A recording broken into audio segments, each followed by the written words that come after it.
Good evening. My name is Marjorie Gans, and I'm a member of the board of the Writers' Room of Boston. I'm delighted that you could join us this evening for the April reading in our virtual series, Readings from the Room, which began in March 2021, 2 years. For anyone new to us, the Writers' Room of Boston is a co-working space in downtown Boston for any and all writers, both established and emerging, who want or need a quiet place to write. The room is open 24 hours a day, and it provides desks and silence and the quiet companionship of other writers.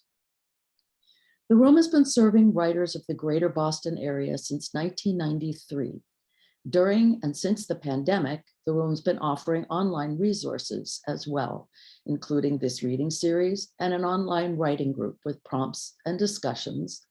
And in January of this year, we inaugurated a series of interviews with guests knowledgeable about, for example, getting your work to a publisher, agents, and guidance for online publishing.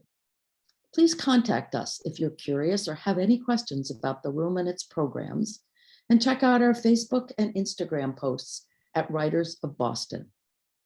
Our website has photos, announcements, and that's where you can find recordings of past readings from the room. We would be delighted to have new members, and we have different levels of membership, including a virtual membership for those who can't easily make it downtown to the room. If you're interested, also please check out our website, writersroomofboston.org. In 2021, we launched this new reading series as a way to reach out to the writing community during the pandemic. It was a way to share wonderful writing from both established and emerging writers. And we've been lucky enough to have writers from different backgrounds representing a range of genres. Some of the readers call or have called the Writers' Room home, some are fellows, and some are from different parts of the country, thanks to Zoom. This series is made possible by grants from the Mass Cultural Council, Boston Cultural Council, and we also rely on friends. So if you enjoy this program, please consider making a contribution using the donate button on the website. Also, we will be recording this reading and a replay will be available on the website. Tonight we have Livia Meneghine, who is a Writers' Room Poetry Fellow in 2022 to 23, and Mary Ford, a fiction writer and former journalist. As we go along this evening, feel free to use the question and answer feature in the box at the bottom of the screen. And there you can type in any questions you have, and we will have time for discussion at the end. Our first reader is Livia Meneghine. She is the author of the chapbook, Honey in My Hair. She is the winner of Breakwater Review's 2022 Pesaroff Prize, a Writers' Room of Boston Fellowship, and the Academy of American Poets 2020 University Prize. Her writing has found homes in Gasher, Solstice Lit, Thrush, and elsewhere. She's earned her MFA at Emerson College, where she now teaches writing and literature, and she is a cancer survivor. Livia, take it away. Thank you, Marjorie, and Leslie also for your help and just the work that you do to curate this reading. I'm really happy to finally be able to read instead of just listen. I'm very grateful for the Writers' Room and all the other fellows this year. It's been a really great community to be a part of. So I'm very happy to read. I have 5 poems that I'd like to share with you all, excuse me. I am dedicating this reading to my grandmother who passed away a year ago last week. Some of these poems are about that. And yeah, she's just really special lady, so I hope she's hearing me. The first poem I'd like to read, I actually just got the print version, is in the Mom Egg Review. A couple of other Writers' Room members are contributors or are involved with the making of this magazine, so I definitely hope you get a moment to check it out and read the whole thing. So I'll start by reading Elegy in Waiting. Far into the woods, fallen logs, overgrown with fungi, thread-like and bright, die. And closer, spider webs lie across the heights of violet lilacs, while early spring's tulips linger under high noon, not gone yet, still too soon. Inside a bouquet's early bloom, shies from wine blue lights in a white room. Biding by the back door, a woman tries to find a lion's tooth in a bowl of basil and thyme. The little context I should have given you before is the lion's tooth, which comes from the French dent de lion, which is a dandelion. So that's kind of the flower. Oh, flowers come in and out of my poems very often. And so this next poem is on dandelions. Nanny tells me she eats dandelions. She collects them in an apron along the riverside and boils them. She sits in her chair, calling me like any day. I think of you and how those little yellow flowers aren't really flowers at all. Still, children pluck them from grass as gifts for their grandmothers, who consume them by handfuls. When I took a chance on you, my parachute burst. The wind came fast, and I found myself amongst cat's ear, hawk's beard, colt's foot. A charm of canaries took flight after my dispersal, and I'm glad, because you only would have eaten them. With each bite, more and more yellow on your lips, lies dripping. This next poem hasn't been published yet. I think all the other ones have. Yeah. It's my attempt to do two things. First, to play with long form poetry. A lot of my poems are really short. That's how I can read 5 of them in 10 minutes. But there's something about the space that long form affords that I'm really interested in experimenting with and seeing if anything else comes up. And the second thing I'm kind of trying out is directness. My poems are veiled, I like to say. I can hide and I don't have to. I can be truthful without saying all the details. So this is a poem that I was fortunate to have workshopped by Writers Room folks at one of our Zoom collaborative meetings, and that was really fun to just hear people's perspectives, and I'm grateful for those people who were there in attendance. So here's the current version. I'm sure it'll be edited further. It discusses death and also personal human death, but also the imminent death / catastrophe that comes with our planet getting warmer and warmer. It is called What Will Come. 1. Summer is full of drought-dead grass. What if, for all future months, the blinds are always down and the AC is always on? I'm not prepared to exist in a box. 2. Are my houseplants overwatered or lacking sunlight? Slow deaths make me wonder if fate ever turns around, which can wear on a person who frets over opening the fridge at the thought of week-old strawberries woven with mold, as if that mold did not grow slow and with time. A phone call, the temperature near 91. What will soon come for me is closer. At night, I walk and walk, still sweltering, skin sticking to shirt sticking, too many layers and all. 3.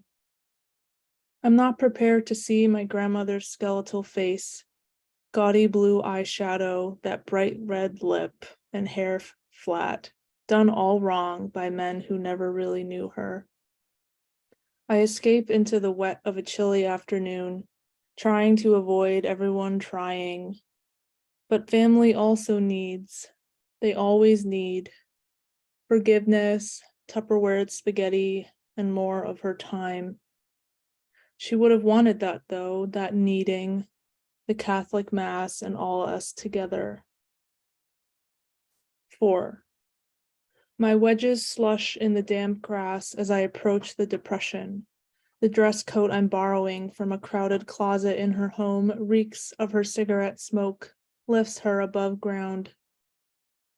I pull the black wool closed, wrap myself in her spinach omelets and bedtime prayers after hot cocoa, and vanilla chocolate swirl cones, and phone calls during my lunch breaks 200 miles away, and her dream of a Sunday drive in a cherry red Corvette, and bending my knees lower each year as her hugs got bonier and bonier, yet were still all mine. What if trying to hold leaves me nowhere to go? For now, we walk, her arm looped around mine, grasping, and we find robin redbreasts and zinnias. We talk about what to make for dinner.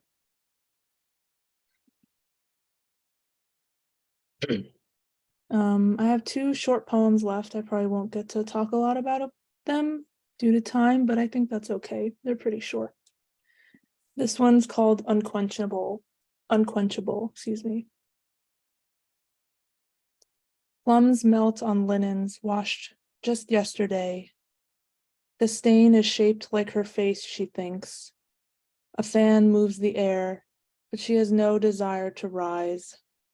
She cannot tell her daughter about her bed, about her cold pillow and sweat-drenched sheets, or how figs are the only food worth eating in August when all she really wants, really, is the taste of ash.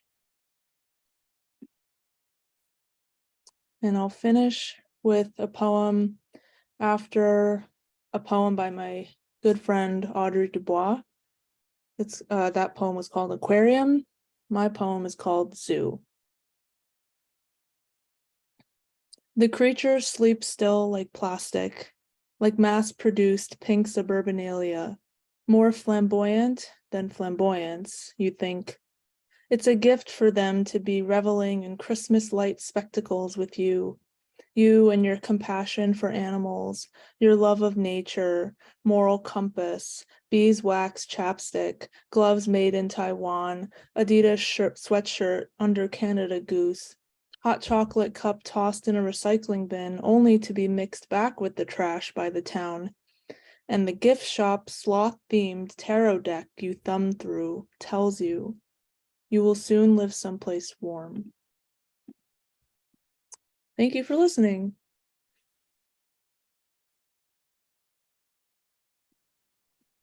Thank you. Thank you so much. Okay. So our next reader is Mary Ford. And I'm sorry, I lost my script, so I will have to read it from paper, but that's all right. Mary is an award-winning journalist who spent 28 years as the editor of 2 small-town community newspapers in Massachusetts, the Cohasset Mariner and the Hingham Journal. She met her future husband, Conley, in 1971 in California, where she was teaching English. She's always been fascinated by his story. When she retired at the end of 2018, Mary penned, quote, "Boy at the Crossroads, from teenage runaway to class president." This was inspired by her husband's youth, and the book was published in 2021. Conley and Mary were married in Los Angeles, and they were featured on the Newlywed Game with Bob Eubanks. After their first appearance, the popular couple was asked back for the Newlywed Alumni Game. They came in last both times, and their incompatibility has lasted for nearly 50 years. With Conley's jobs transfers, the couple has lived in California, Japan, France, Missouri, Minnesota, England, Illinois, and Massachusetts. Boy at the Crossroads is Mary's first novel and you can visit her website, which is in the chat. Mary, please read. Well, thank you so much for this opportunity. I just relish having the chance to attract some new readers. This is the book that we've been talking about, inspired by my husband's youth. Just as a little background, he is from East Tennessee, and he was the 15th of 16 children. So this is his story about getting involved with some kind of bad teenagers at the time and being arrested, and how that ended up taking him on a journey when he ran away from home and hitchhiked all over the South. So I'm going to read the second chapter. And the first chapter talks about how he would go back to his old neighborhood in Knoxville and hook up with these older guys who would, quote, borrow Mercury sedans and joyride all over the hills, then drop it off when they were out of gas and get another one. So he is now he's in the 8th grade, and he is in his class, and he gets called down to the principal's office, something that we can all identify with if that's ever happened to us, but maybe not for anything quite as serious. On a late October morning, the principal sent a faculty member down to my homeroom to find me. Detective Carl Bunch, a tall, thin man in his 30s, and another officer were waiting in Principal Lakin's office. Both men wore dark business suits, not police uniforms. They looked serious. To a 13-year-old 8th grader like me, they could have been FBI. Unbeknownst to me, I was part of what the police had named the Mercury Gang. They were looking for suspects in a rash of car thefts. The Mercury sedan, which broke the case for them, was the one my buddies and I abandoned that dark night in Loudoun County when we saw the sheriff's car approaching. "I'd like to talk to you, Conley," Bunch said, as he sat on the edge of the principal's desk with one foot on the floor and his other foot dangling halfway down. He was wearing newly shined black leather shoes with laces, and the strap to his shoulder holster was peeking out from under his suit jacket. "Have you been involved in stealing cars?" With his arms folded and standing by the window, Mr. Lakin listened with a disapproving frown on his face, but didn't say a word. I sat facing his desk in a chair that had housed many a student about to get a detention for playing hooky or cussing out a classmate, but likely never one accused of a real crime. Figuring lying would make matters worse, I said, "Yes, sir," right off. "Then you need to come with us, son." I wasn't handcuffed as the two detectives walked me out between them from school. Hoping my schoolmates wouldn't notice, I kept my head down as we made our way to an unmarked police car. I climbed into the back seat for the 10-mile drive from Hall's Crossroads to the Knoxville police station. "Geez, there are no door handles or window cranks back here," I mumbled as the detectives got in the front. I wondered how many crooks sat here. Am I going to be locked up? I swallowed hard. It was a warm fall day, and the leaves were turning orange, yellow, and red on the hillsides. I tried to silence my pounding heart by staring out the window at all the colors that seemed like a movie reel. While I'd imagined riding in a police car would be the coolest, I was glad I wasn't in a black and white with emergency lights flashing. Sensing my unease, Detective Bunch turned and offered me a cigarette, poking out from a pack of Camels. I was too upset to accept it. Along the way, Detective Bunch asked questions about my experiences with the stolen Mercuries. My voice cracked a couple of times. I responded with "yes, sir," and "no, sir."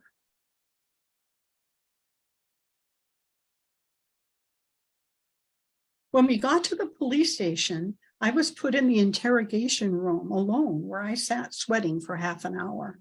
To stretch my legs, I got up and walked around the small square table 3 times before sitting down. I stared at my hands and stupidly mumbled the Caswalker's radio jingle over and over while jiggling my left leg, a nervous habit that drove my teachers crazy. Get that Blue Band coffee and you'll want no more. Do your grocery shopping at the Kaz Walker store. Detective Bunch hadn't asked me about the other things we did that night. The country store we broke into, our sleeping in a farmer's barn, or helping ourselves to breakfast at the farmhouse. I repeated in my head not to say more than asked. I could easily get carried away. Many of us Ford kids took after Dad, who could hold people's attention for hours with tales about working on the railroad. The jailer finally came in and took me up the elevator to the 3rd floor, then down a long hallway to a cell. There were 3 or 4 cells on the floor, and only one was occupied, where a scruffy-looking older man snoring loudly was sleeping it off. I got a whiff of whiskey as we walked by. I was used to seeing police pick up drunks in Happy Holler and take them into custody for their safety. My musty-smelling cell looked just like the ones in the movies, with a narrow bed, toilet, and sink. I sat on the bunk and bounced up and down with my butt, waiting to hear if the springs responded with a series of squeaks. But I discovered the thin mattress sat on top of a flat board attached to the wall. Since I was starving, I was happy when the jailer brought me a glass of water and a tray of white beans and cornbread that I wolfed down.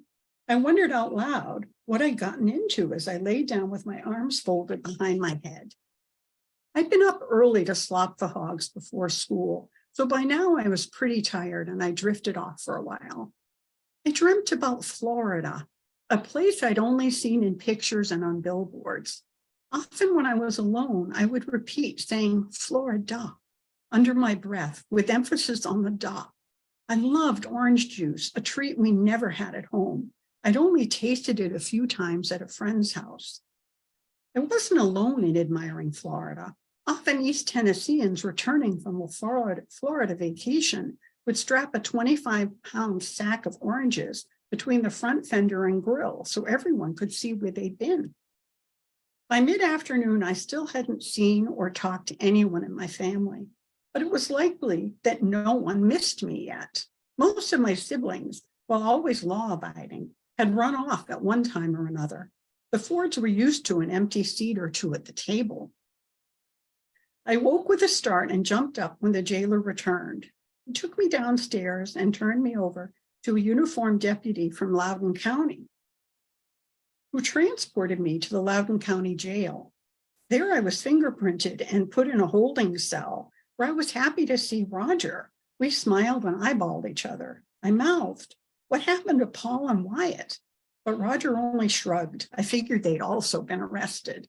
After about an hour, I was driven to the juvenile home on Euclid Avenue back in Knoxville, a place that looked like a school. Still in my school clothes, I was about to spend a restless night on a stiff cot in a bunk room that smelled like bleach with a handful of other delinquent boys. No one had come to fetch me. In a way, I was relieved that I might have been forgotten. I wasn't ready to take medicine Dad would dish out. I counted the tiles on the wall, making it to 110 before my eyes finally closed.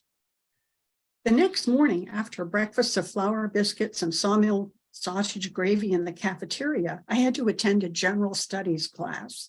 I couldn't focus on a single thing the teacher said. Around noontime, I was released into the custody of my eldest brother, Ray, who was 20 years older than me and had a law practice. During the ride home in Ray's brand new Ford Fairlane, we didn't talk about my arrest. I figured he was saving up any further discourse for our arrival. Instead, we reminisced about life on East Scott Avenue in North Knoxville before the family moved to Hall's Crossroads. As we approached our small farmhouse, the driveway seemed longer than before. I took a deep breath as Ray parked and we went inside. Ray had told Mom and Dad that I could be looking at a year or two in reform school. Mom dabbed her tearful eyes with a white lace hanky. My brother David piped up and called me a moron. Dad told him to shut up. I stared at the floor and nervously shuffled my right foot back and forth. It didn't help that my fingertips were still stained from the ink pad at the Loudoun County Jail. "You're in a fine mess, Connie," was all Dad said. I would have preferred a whipping than silence from Dad. Not knowing what might come next was torture. All the Ford kids had an agonizing relationship with our father, who ran things with an iron fist. He was unwavering, controlling, dictatorial, and often cruel. Lazy was a four-letter word in our house. We yearned for a pat on the back that never came. Dad's two favorite sayings were, "When you prop your feet under my table, you do as I say. And the door swings this way and that. So if you go, don't come back the first night." Over the years, most of us took this to heart and headed out the door. Dad told Ray to do all he could to keep me out of reform school. He was worried I'd be influenced by bad boys and would embark on a lifetime of lawbreaking. My limited experience overnight at the juvenile home convinced me that reform school was not something I'd like. Ray didn't stay for dinner, leaving me to fend for myself. Mom had the big pot of pinto beans with chili powder ready on the stove. The smell of fresh biscuits made me relax a little. Being the youngest, it was my job to pick out the small rocks mixed in with the beans we bought in 5-pound bags. I was thorough. Dental checkups in my family were non-existent. Wrecking a molar on a small rock meant considerable pain, possible tooth loss, and a punch in the gut by the sufferer. Dinner was quiet apart from the sound of our spoons and forks hitting the side of our plates. Dad wasn't happy, but he never was, so I wasn't sure how to read him. After dinner, he announced that I would have to move the pile of cinder blocks by the shed about 100 feet and stack them behind the outhouse. To make matters worse, he ordered David to help. David and I argued the whole time. It took us over an hour to complete the task. "This is your fault," said David, who was 3 years older, but I was a lot taller. "Get a life, shrimp." Our insults flew back and forth. The bickering didn't help matters. When we were done, Dad ordered us to move all the cinder blocks back. So I hope you enjoyed that. It's just part of the chapter. And if anyone has any questions, I would be very happy to answer them. Yeah, Mary, I'm sorry, it just took me a minute to get my, I keep losing my script. Oh, well. Anyway, thank you, Mary. Sorry about You're this. welcome. And thank you, Mary and Livia. You can come on back. And to all who joined us, we do have a couple of questions in the chat, so one for each of you. And we'll probably run over a little bit, but that's just letting you know. So Livia, the question from the chat is, can you tell us how the flowers inspire your poetry? Sure, thanks for this question. I am someone who my mom always described me as a toddler. I would stop and look at this dandelion, and I would take a few steps, and then I would stop and look at the little roly-polies. And even I do like very amateur photography, just like as a hobby, and even my photos are always close-ups, and flowers are like a subject that I look at a lot. And now in my adulthood, I like to garden and do these kinds of things. So I think I don't even think so much about like how they're, like we pick them and then we're essentially killing them and like all that. Like that does cross my mind a little bit as I write more and more about the climate crisis. But flowers have always just really simply been something that made me smile and made me really happy.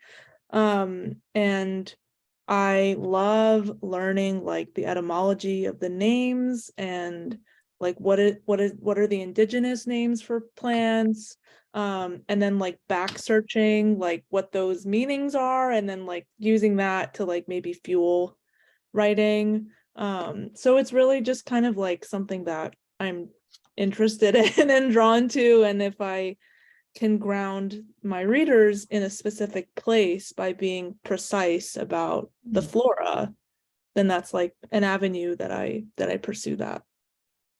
Thank you. Yeah, I love the precision. I don't know much about flowers, but it really did help me locate things just even by the description. So thank you. Great. And Mary, a question for you. How did you decide to write the book in the first person rather than a third person narration? Well, I was, as you said in the introduction, when I met my husband and I heard his story, I was always fascinated by it. And so finally, when I got around to thinking about actually putting it down, I had him on his trips back to Knoxville. We live in Massachusetts. Take a tape recorder and just talk into it and try to remember everything that he did as a youth, especially the chronology, how he felt. And so when I retired, I had about probably 30 or 40 tapes, these little miniature tapes to go through. It was kind of drudgery going through them all, but it added a lot of character and detail that I wouldn't have gotten. So basically being so close to someone and listening to these tapes, it was like his voice got into my head. The most difficult part, which I think maybe a lot of, it may be kind of a guy thing, it may not be, but it's actually finding out how he felt. Because I would say, well, how did you feel? Were you scared? And he would say, no. I said, how did you feel when you didn't shower in 5 days? Well, boys don't care about that. And he would, so it took a while for me to pull that out of him.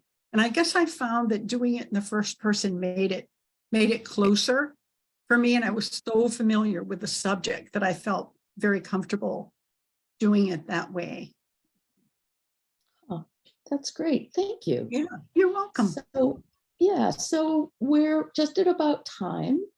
So I have a couple of questions, but I will save them. And we will wrap up. So want to thank you, both of you, Mary and Livia, for those readings. And thank you for all of you who joined us. And we have a special thanks for Leslie Ostro, who is the Writers Board Program Director, and she has been our technology maven for this evening. Next, please join us on May 16th, when we will have Erin Moon White, who is a Writers Room Fellow, who writes fiction and poetry, and her husband, Adam, a fiction writer, who also teaches writing, and they will be reading for the Writers Room that night. Also, please join us for the upcoming interview in the Writers Room After Hours series, when Mark Eichen and Fernando Contreras will be discussing the ins and outs of translation. And stay tuned for the time of that. It will be May 11th. Not sure of the time, but it'll be available on the website. So all the announcements for the readings, the interviews, and the others Writers Room news can be found on the website and Instagram and Facebook. And we look forward to you joining us again. And please spread the word so that we can reach even more people. So with that, good night. And thank you all again, readers and listeners alike. And take care this evening. Good night. Good night.